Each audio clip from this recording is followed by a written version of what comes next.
सवालों पर मैं आपके साथ मलिक। आज हम चर्चा करेंगे कांग्रेस पार्टी की।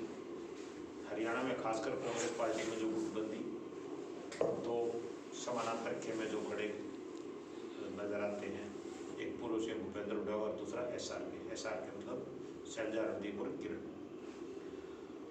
दोनों की पैरेलल जन आक्रोश रैलियां भूपेंद्र सिंह हुड्डा की, हर घर कांग्रेस अभियान भूपेंद्र सिंह हुड्डा का, उधर से एसआरके ग्रुप ने संदेश यात्रा शुरू कर दी। लोकसभा मैसेज आ रहा था कि दोनों धड़े एक दूसरे के शक्ति परीक्षण में लगे हैं और जनता को नहीं बल्कि एक दूसरे को शक्ति दिखाने में अपने जुटे हुए हैं।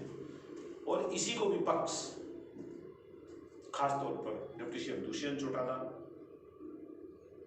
भारतीय जनता पार्टी के पूर्व प्रदेश अध्यक्ष और राष्ट्रीय सचिव ओम प्रकाश धनखड़, नायब सैनी, वर्तमान अध्यक्ष, मुद्दा बनाते कि कांग्रेस पार्टी में दो गुट है, कांग्रेस पार्टी दो फाड़ है। और दुष्यंत चौटाला ने, डिप्टी सीएम ने पिछले दिनों कहा था कि कांग्रेस दो फाड़ हो गई। जनता भी कंफ्यूज थी, खासकर जो कांग्रेस के समर्थक हैं, कि दोनों दलों की इस तरह से अगर दोनों पैरेलल चलते रहे एक दूसरे के समानांतर, तो निश्चित रूप से कांग्रेस को नुकसान होगा। कांग्रेस के जो कार्यकर्ता, जो समर्थक थे, वो हतोत्साहित हो रहे थे। कांग्रेस आला कमान तक जनता का फीडबैक पहुंचा कि कांग्रेस पार्टी के लिए प्रदेश में हालात राजनीतिक रूप से अनुकूल है, लेकिन कांग्रेस की जो गुटबंदी है, जो खेमेबंदी है, उसका असर कांग्रेस के कार्यकर्ताओं पर पड़ रहा है, वोट बैंक पर भी पड़ रहा है, समर्थकों पर भी पड़ रहा है। तो हाईकमान हरकत में आया। कांग्रेस के राष्ट्रीय अध्यक्ष मल्लिकार्जुन खड़गे,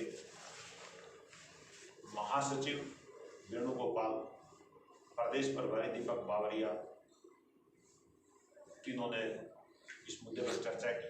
और फिर प्रदेश कांग्रेस अध्यक्ष उदय भान, जो सीधे सीधे पूर्व सीएम भूपेंद्र सिंह हुड्डा के साथ हैं, और उधर से रणदीप सुरजेवाला और कुमारी शैलजा को बैठाया गया। आपस में चर्चा हुई और इस चर्चा में ये तय हुआ, लगभग एक समझौता हो गया कि अब जो संदेश यात्रा है उसको एसआरके ग्रुप पूरी करेगा। इसके बाद प्रदेश में कांग्रेस पार्टी के जितने कार्यक्रम होंगे वो सब एक कार्यक्रम होंगे, एक दूसरे के समानांतर कोई किसी का कार्यक्रम नहीं करेगा।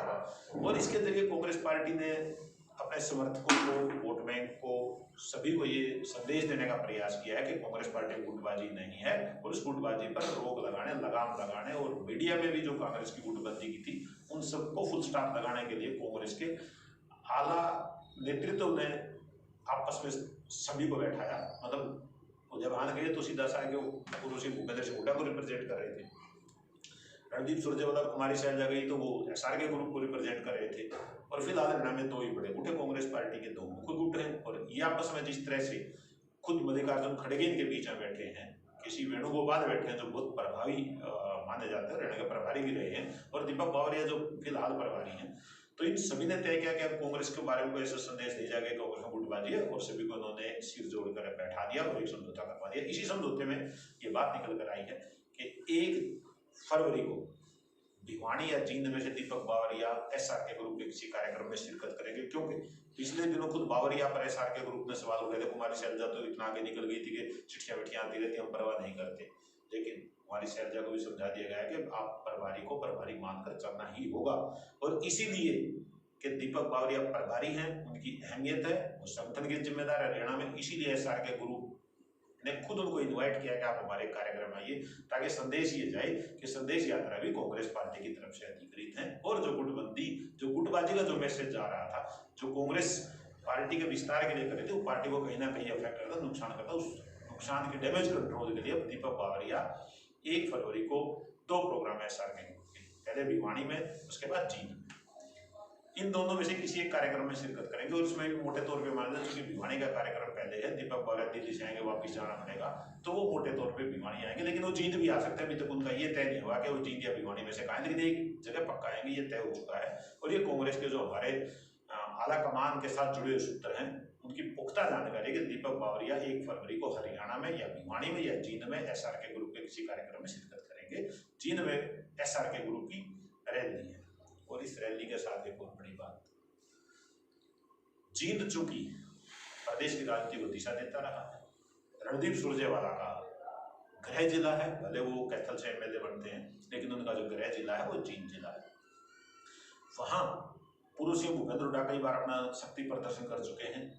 बता चुके हैं कि भूपेंद्र सिंह हुड्डा की कितनी पकड़ है। पिछले दिनों सफेदों में रैली की थी उन्होंने, जन आक्रोश रैली, और वो सफेदों की रिकॉर्ड तोड़ रैली थी।